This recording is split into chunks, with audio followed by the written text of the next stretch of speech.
Paolo Avellino, tinawag na asawa niya si Kim Cho, na-booking na ang dalawa.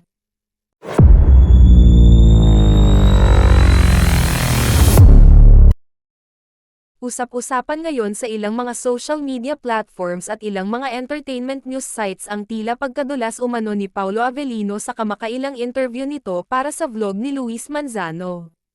Tila na pressure ang aktor na si Paolo Avellino sa mga naging katanungan sa kanya ni Luis Manzano sa kamakailang guesting nito sa online show nito na Luis Listens patungkol sa estado ng kanyang buhay pag-ibig sa ngayon. Sa kamakailang episode ng nasabing vlog ni Luis Manzano, kung saan si Paolo Avellino ang kanyang bisita. Naglaro sila ng shot or pass sa kontrobersyal na katanungan para sa aktor.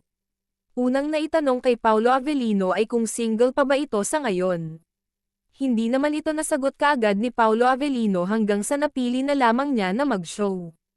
Ang kasunod na katanungan naman ay follow-up lamang sa naunang katanungan. Kasunod na tanong ay kung may nililigawan ba si Paolo ngayon.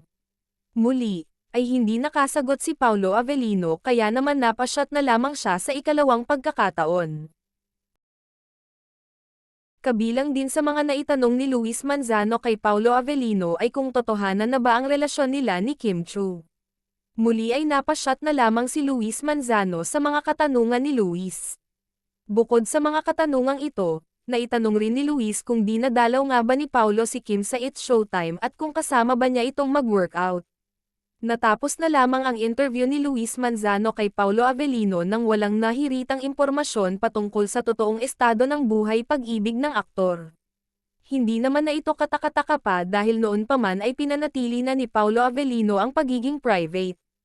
Gayunpaman naniniwala pa rin ang maraming mga netizens na action speaks louder than words, kung saan inilahad nilang halata naman na may namamagitan na sa dalawa dahil sa kanilang sweetness on and off cam.